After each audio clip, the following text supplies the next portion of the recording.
상상할 수 없는 하나님의 은혜라는 제목으로 여러분과 함께 하나님의 축복을 나누고자 합니다. 인간은 태어나서 성장하고 그로서 늙어 죽을 때까지 수많은 은혜를 경험하게 되는 것입니다. 전혀 일생 동안 은혜를 한 번도 입어본 적이 없는 사람은 이 지구상에는 없을 것입니다. 그러나 이 세상에는 이와 같은 은혜를 잊고도 그 은혜를 짓밟아버리는 나쁜 사람들이 대단히 많습니다. 이와 같은 사람들은 더 이상 은혜를 구할 자격도 없고 은혜를 입을 만한 가치도 없습니다. 우리들은 이 세상에 태어나서 부모님의 은혜를 받았습니다. 형제의 은혜를 입고 스승의 은혜를 입고 이웃과 국가의 은혜를 한없이 입고 지금까지 살아오고 있습니다. 이 세상에서 비열한 인간은 남에게 은혜를 받고 난 다음에 그 은혜가 마음속에 부담이 되는 것입니다. 내가 신세를 졌다는 것을 부담스럽게 생각하고 이것을 없애버리기 위해서 은혜 받은 것을 원수로 갚는 사람이 있습니다. 이것은 대단히 악하고 저질적이고 비열한 인생들입니다만 이런 사람들이 굉장히 많습니다. 은혜를 원수로 갚는 이러한 일들, 이것은 정말 비극적인 것입니다. 또 일반 대중들은 은혜를 받고 난 다음에 입을 닦아버립니다. 내가 언제 은혜 받았느냐? 아주 무관심하게 지나갑니다. 은혜 베푼 사람은 잊지 않고 있는데 은혜를 받은 사람은 깡그리 잊어버리고 받은 것에 대한 조그마한 감사도 표현하지 않습니다. 이러므로 말미암아 은혜 베푼 사람들이 낙심이 되고 그러기 때문에 이 세상은 더 삭막해지고 살기 어려운 곳이 되어가고 있는 것입니다. 그러나 이 세상에서 참으로 훌륭한 사람들도 많이 있습니다. 왜냐하면 은혜 받은 것을 결코 잊지 않고 기회가 있을 때마다 받은 은혜에 대해서 늘 감사하고 보답하려고 애를 쓰는 그런 사람들도 수없이 많이 있습니다. 이와 같은 사람은 훌륭하고 인격이 된 사람들입니다. 그리고 이와 같은 사람은 계속하여 은혜를 더 받고 더 축복을 누릴 수 있는 자격이 있는 사람인 것입니다. 그렇다면 오늘 이 시간에 우리는 과연 태어나서 지금까지 우리 하나님께로부터 수많은 은혜를 받았는데 하나님의 은혜에 대해서 진실로 우리는 감사하며 살고 있으며 하나님의 은혜에 보답하려고 하는 그런 심정으로 살고 있는지 우리 가슴에 손을 얹고 생각해 봐야 되겠습니다. 우리는 과연 하나님 앞에서 은혜 받고 축복받을 수 있는 그런 인격자가 되어 있느냐 깊이 생각해 봐야 될 것입니다. 첫째로 우리는 하나님이 주신 자연의 혜택에 감사하면서 과연 살고 있는 것입니다. 우리는 과연 하루 일을 하다가 갑자기 중지하고 하나님이 주신 태양을 감사하고 달을 감사하고 별을 감사하고 공기와 물과 땅과 우리 자연 환경을 감사해 본 적이 있느냐는 것입니다. 우리가 진실로 우리의 환경에 대해서 감사하게 될 때 하나님께서는 우리에게 새로운 계시를 우리 마음속에 주심으로 말미암아 생의 경이로움과 환경의 신비를 맛볼 수 있게 해주는 것입니다. 감사하지 않은 사람은 무디고 탁한 마음을 가지고 있기 때문에 하나님이 주신 풍성한 은혜를 누리고도 그 생의 경이와 신비를 느끼지 못하고 하나님의 풍성한 축복을 더 받아들이지 못하는 것입니다. 저는 죄를 짓고 체포되어 감옥에 들어가서 고생한 두 사람의 이야기를 들어본 적이 있습니다. 한 감방에 두 사람이 들어있었는데 그게 끊임없이 전도하는 사람들이 와서 예수를 믿으라고 전도를 했습니다. 그런데 그 중에 한 사람은 그 설교 말씀을 듣고 마음이 깨어져서 통회하고 자복하고 회개하고 예수를 믿게 된 것입니다. 예수를 믿자 그 마음이 거듭나고 그가 그냥 마음에 감사가 솟구쳐 올랐었습니다. 그는 매일같이 그 마룻바닥에 꿇어엎드려 기도하기를 하나님이여 내가 감옥에 들어온 것 감사합니다. 내가 감옥에 들어오기 전에는 이 세상 따라 살며 육신의 정욕, 안목의 정욕, 세상 자랑을 따라 살았는데 감옥에 들어와서 비로소 깨닫고 예수를 믿고 구원을 받고 보니 이렇게 기쁠 수가 없습니다. 이제 어디서 와서 왜 삶이 어디로 가는지를 알게 되었으니 주님 감사합니다. 그리고 아침 저녁으로 감사를 합니다. 그 감옥에 들어온 것을 감사하고 그 박한 음식이 들어와도 그것을 감사로 눈물로 받아들이고 그 다음에는 창살가로 햇빛이 비추면 하나님이 햇빛을 주시니 감사합니다. 저 푸르다들에 구름 떠나가는 것이 창살 틈으로 보이면 구름을 보고 감사를 하고 눈물을 흘립니다. 이 사람 예수 믿고 난 다음 감옥에서 하도 감사를 하니까 감방이 자기에게는 천당으로 변화되고 마는 것입니다. 그래서 그는 곧장 공책을 넣어달라고 그래서 그 마음의 감격이 생기는 대로 시를 짓기 시작하는 것입니다. 매일매일 날이 갈수록 그 시집은 두터워져 가고 있는 것입니다. 그러나 같은 감방에 있는 한 사람은 결코 회개하지 아니하고 그는 매일같이 원망과 불평으로 삽니다. 자기를 감옥에 넣어준 사람을 원망하고 저주하고 내가 가서 원수를 갚지 아니하고 딱딱한 감방을 두들기면서 저주를 하고 박한 음식이 들어온다고 그릇을 내 던지고, 그리고 햇빛을 보면 하나님을 욕을 하고 구름을 떠가는 것 보고도 하나님을 욕을 하고 운명을 비관했었습니다.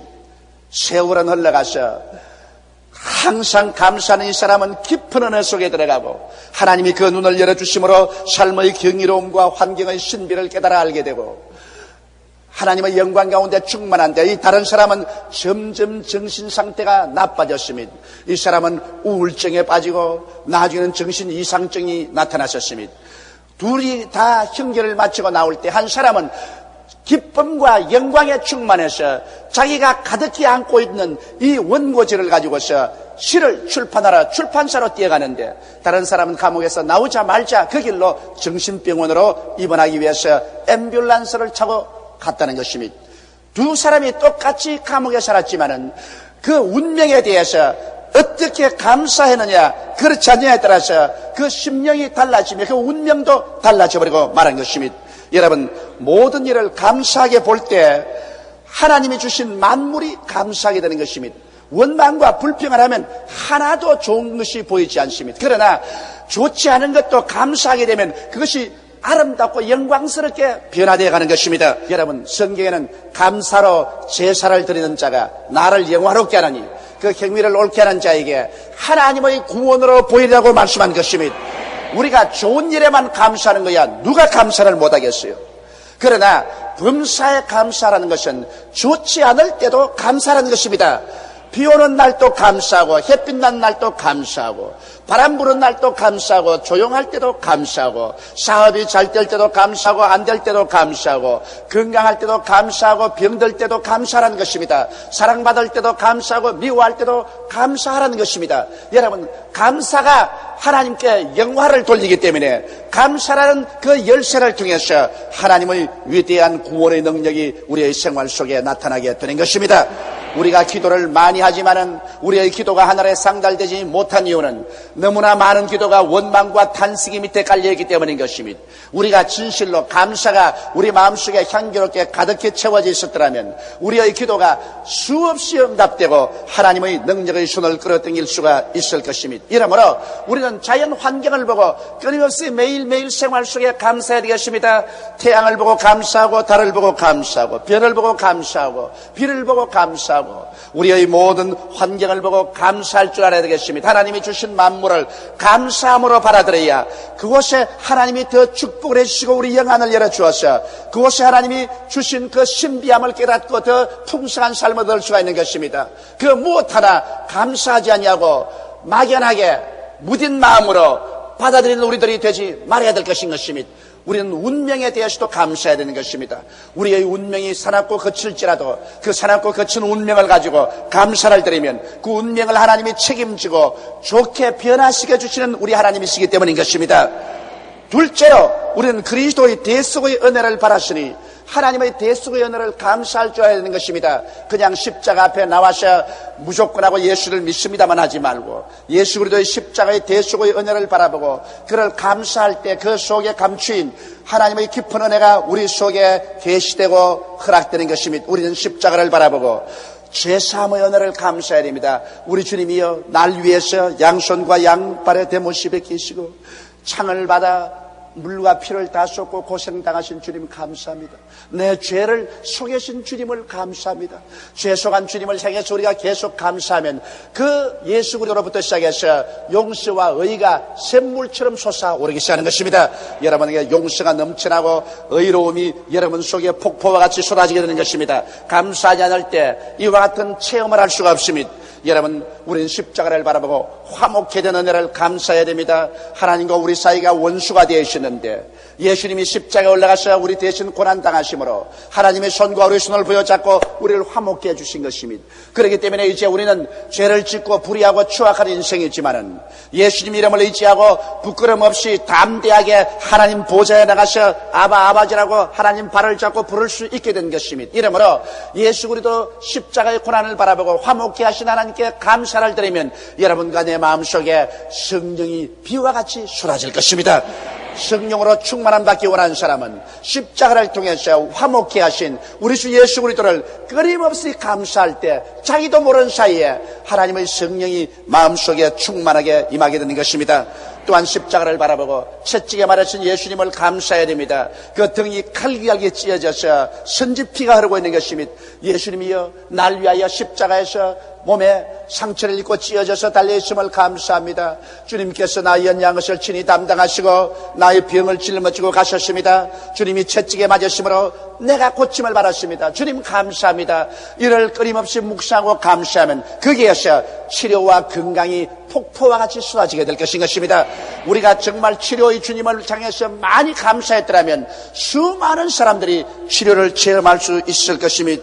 또한 예수님께서 힘없이 십자가에 늘어져 있는 것을 바라보고 예수님께서 나의 저주를 짊어진 것을 감사할 줄 알아야 되는 것입니다. 그리스도께서 우리를 위하여 저주를 받아서 율법의 저주에서 우리를 속량하였으니 이는 기록된 바 나무에 달린 자마다 저주 아래 있는 자라 하였습니다. 이는 그리스도 예수 안에서 아브라함의 복이 이방인에게 미치게 함이라고 말씀하셨으므로 십자가에 힘없이 매달린 예수 그리스도를 바라보고 주여 나의 저주를 짊어지셨으니 감사합니다. 모든 율법의 저주에서 해방을 시켜 주셔서 내가 하는 것마다 낭패와 실망을 당하지 않게 해주심을 감사합니다.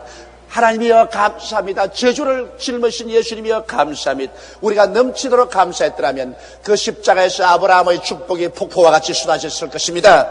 우리는 예수님의 죽으심과 부활을 감사해야 됩니다. 날 위해서 십자가에 죽으시고 날 위하여 장사님 받으시고 날 위하여 부활했기 때문에 날 위하여 고난당한 예수 그리스도의 죽으심과 부활을 끝없이 감사하면 여러분 마음속에 진실로 영생을 체험할 수 있게 되는 것입니다. 영생의 능력이 가슴 속에서 넘쳐나오는 것을 체험할 수 있게 될 것입니다. 이처럼 여러분 우리는 그리스도의 십자가의 고난도 신학적으로 받아들이지 말고 종교적으로 받아들이지 말고 무한한 마음의 감동과 감격으로 그 십자가 앞에 엎드려서 내가 하나님의 은혜를 조목조목 감사하고 찬양을 드릴 때 그 안에 포함된 하나님의 은혜가 우리의 영혼 속에 폭포와 같이 쏟아지게 되는 것입니다. 비로소 우리는 참 믿음을 가지게 되는 것입니다. 여러분 우리가 감사할 때 참으로 믿음이 생깁니다. 원망과 불평할 때는 의심이 꽉 들어 차지만은 감사와 찬양을 할 때는 우리 마음속에 넘치는 믿음이 생겨나고 또 그 믿음과 함께 수고하고 무거운 짐을 하나님께 맡길 수 있는 힘도 생겨나는 것입니다. 감사 찬양하지 아니할 때는 진정한 믿음도 생겨나지 아니하고 하나님께 내 맡길 수 있는 힘도 생겨나지 않습니다. 그렇기 때문에 십자가 밑에서 주님을 감사하고 찬양하면 여러분 주님의 십자가의 오중복음을 믿을 수 있을 뿐 아니라 여러분의 무거운 짐을 예수 그리스도의 십자가에다 맡길 수 있는 힘조차 주어지게 되므로 위대한 십자가 대속의 연총을 여러분 생활 속에 체험할 수 있게 되는 것입니다. 셋째로 그러면 우리가 이와 같은 하나님의 은혜를 받고 우리가 감사했으면 이제는 은혜에 보답하는 삶을 살아야 될 것인 것입니다. 우리는 은혜를 받았으면 그 은혜 받은 대로 열매를 맺어야 될 것인 것입니다. 하나님께로부터 이와 같은 크나큰 은혜를 입었었으니 우리는 어떻게 하면 하나님께 보답하는 삶을 살아야 될 것입니까? 우리가 참으로 하나님께 보답하는 삶을 살면은 하나님께서는 있는 자에게는 더 준다고 하셨으므로 더욱더 감사할 수 있도록 축복을 해 주실 것입니다. 그러면 하나님께 은혜를 보답하는 삶은 하나님을 진심으로 섬기는 삶을 살아야 되겠습니다. 온 세상 사람들은 다 자기를 섬기면서 삽니다. 자기의 정욕을 섬기고 자기의 욕심을 섬기고 자기의 쾌락을 섬깁니다. 모든 세상 사람들은 자기가 우상이 되고 신이 되어서 자기를 위해서만 사는 것입니다. 그러나 우리는 하나님께 나와셨으면 자기를 깨뜨리고 이제는 하나님 중심으로 서서 하나님을 섬기기 위해서 살아야 되는 것입니다. 하나님을 섬긴다는 것은 하나님의 말씀을 즐기는 것이 하나님을 섬기는 것입니다. 하나님 말씀을 즐겁게 듣고 하나님 말씀을 읽고 말씀을 통하여 하나님을 예배하는 것이 하나님을 섬기는 것이요, 또한 때를 내어서 하나님께 감사와 찬양의 기도를 드리는 것이 하나님 섬기는 것이요, 또 하나님을 끊임없이 우리가 매사에 찬양을 드림으로써 하나님을 섬길 수가 있는 것입니다. 우리 예수 믿는 사람이 말씀을 등한히 하고 기도를 등한히 하고 하나님께 감사 찬양하는 것을 등한히 한다면 이것은 절대로 하나님 섬기는 것이 아닌 것입니다. 이렇기 때문에 우리의 삶의 중심에서 정말 내가 하나님을 섬기고 있느냐 섬기지 않느냐를 알려면 내가 얼마나 말씀을 중요히 여기고 기도를 중요히 여기고 하나님께 감사 찬양을 내 생활 속에 중요하게 여기고 살아가는가, 이것을 살펴보게 될 때 하나님을 중심으로 섬기고 있는지 아닌지를 알 수 있는 것입니다. 또한 우리 하나님을 섬기기 위해서는 여러분 힘껏 물질을 드리는 생활을 해야 되는 것입니다. 물질과 하나님과는 상관이 없다고 이렇게 말하는 사람이 있는데 그것은 탐욕이 꽉 들어찬 거짓말입니다. 왜냐하면 하나님께서는 인간과 물질은 일체라는 것을 알고 있습니다. 사람은 물질을 줄 때 자기의 일부분을 떼어서 주는 것입니다. 그렇기 때문에 정말 사랑하지 않고는 물질을 주지 않습니다. 물질은 사람과 생명이 일체이기 때문인 것입니다. 그렇기 때문에 성경은 말씀하기를 내 물질인 곳에 내 마음도 있다고 했으시니 물질과 사람의 마음이 얼마나 일체가 되어 있다는 것을 보여줄 수 있는 것입니다. 이러므로 하나님께서 에덴에서 아담과 하와에게 에덴 동산을 다 주고도 정말 마음을 다해서 하나님을 사랑하는가 증명하기 위해서 선악과를 두시고 그 선악과는 하나님의 것이니 손대지 말라고 하셨습니다. 여러분, 하나님께서 우리에게 물질을 풍성히 주시되 이 물질 가운데서 정말 하나님을 사랑하는가 시험하기 위해서 11조를 주신 것입니다. 하나님 우리에게 10분지 9만 주고 10분지 1은 하나님 스스로 미리 떼어버릴 수도 있는 문제인 것입니다. 그러나 그렇지 않고 진실로 우리가 하나님을 사랑하는가, 그 사랑의 실제성을 증명하기 위해서 하나님은 우리의 수입 중에 10분지 1을 하나님께 바치라고 말하고 있는 것입니다. 만일 10분지 1을 내가 떼어서 바친다면 내 마음과 몸을 떼어서 바치는 것으로 하나님을 사랑하는 증명이 되는 것입니다. 어떤 사람 말하기를 나는 아직 세례를 받지 않았기 때문에 11조를 바치지 않는다. 그 거짓말이 어디에 있습니까? 어디에 세례 받고 난 다음에 11조 바치라고 했었습니까? 11조라는 것은 원래 하나님의 것입니다.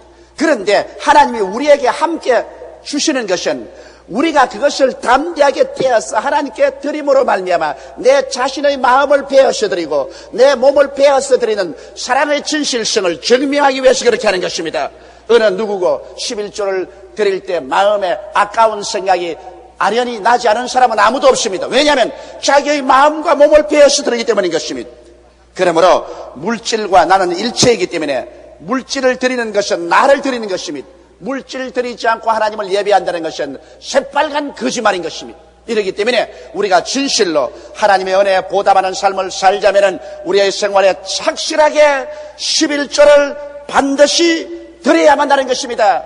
그 이외에 더 보태어서 내가 하나님 사업을 위해서 여러 가지 헌물을 하는 것은 좋은 일이죠. 그러나 다른 것을 하지 못할지라도 11조만은 하나님 앞에서 도둑질하면 이것은 하나님의 은혜에 반역하는 삶을 사는 것이고 하나님을 사랑하지 않는다는 것을 스스로 증명하기 때문에 그때 이후로부터 시작해서 하나님께 기도하고 찬미하는 것이 모두 다 가정스럽게 들리는 것입니다. 이스라엘 보고 하나님 뭐라고 말했습니까? 너희가 어찌 나에게 범죄하고도 아무 일도 하지 않았다고 하느냐? 너희 11조와 헌물을 도둑질한 것이 나에게 범죄한 것으로서 너희 온 나라가 저주를 받았다고 한 것입니다. 그러므로 물질을 하나님께 드리는 제단을 쌓지 않고 하나님 앞에 예배드리고 찬미드리는 것은 거짓되고 가정된 위선으로 하나님께서 보시는 것입니다. 여러분 가정생활도 그렇지 않습니까? 남편이 아내를 보고 당신 사랑합니다. 당신 사랑합니다. 내가 목숨처럼 당신을 사랑합니다 하면서 아내가 먹을 양식을 주지 않고 옷을 주지 않고 쓸 돈도 주지 않고 자기 혼자 주지 육림 속에 살면서 말만 그렇게 한다면 그 말은 가정스러운 것이고 추악한 것이고 위선으로 꽉 들어찬 것입니다. 차라리 그 말 안 하는 것이 더 좋습니다. 하나님을 사랑합니다. 하나님을 예배합니다. 하나님을 찬양합니다. 그렇게 말하면서 11조를 도둑질하면 그 말 자체가 오히려 더 가정스럽고 더러운 말이 되고 마는 것입니다. 그 말 안 하는 것이 차라리 낫습니다. 차라리 하나님이여 나는 죄인이로소이다. 그렇게 하는 것이 오히려 훨씬 낫는 것입니다. 이 사실을 우리 예수 믿는 사람은 뼛속까지 깨달아 알아야만 되는 것입니다.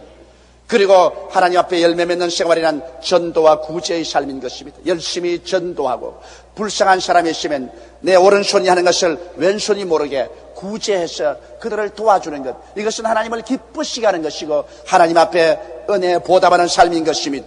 그리고 의와 거룩한 삶입니다. 예수 믿는 사람으로서 그리스도를 영광롭게 하는 의로운 삶을 살고 죄악과 떨어진 거룩한 삶을 살아서 그리스도의 영광을 드러내는 이와 같은 삶을 삶으로 말미암아 우리가 비로소 하나님을 진심으로 섬기는 삶, 하나님의 은혜에 보답하는 삶을 살아갈 수가 있게 되는 것입니다. 하나님의 은혜를 감사드리고 살면 마음이 기뻐지고 행복해집니다. 마음의 부정적인 생각이 씻어지며 모든 짐을 하나님께 맡길 수가 있게 되는 것입니다. 그리고 참으로 믿을 수 있게 되고 마음에 항상 하나님의 임재하심을 느끼게 되며 하나님께 순종할 수 있는 마음의 힘이 생겨나게 되는 것입니다. 다 같이 오게 하시기를 기도드리겠습니다. 전능하시고 거룩하신 아버지 하나님, 우리는 너무나 하나님의 은혜에 대해서 무딘 마음을 가지고 감사하지 않고 살았었습니다. 사람들의 은혜도 우리가 무시하고 살았거니와 더더구나 하나님의 은혜를, 자연 환경에서 주신 은혜도 감사하지 아니하고 십자가를 통해서 하나님께서 그 아들 예수님 몸짓고 피 흘려 주신 은혜도 무관심하게 받아들였었습니다. 감사하지 않았었습니다. 우리 아버지 하나님께서 이 죄를 오늘 회개하고 자복합니다. 우리 다 감사할 줄 모르는 무딘 마음을 주님께서 깨뜨려 주시옵시고 내 아버지 하나님께서 감사하는 부드러운 마음을 만들어 주옵소서. 우리 아버지 은혜를 받고도 그 은혜를 통해서 열매 맺지 않은 내 아버지 하나님 잡초가 무성한 가시는 굴 같은 마음이 되었었습니다. 은혜에 보답하는 마음을 가지고 살 수 있는 우리들이 되게 만들어 주옵소서.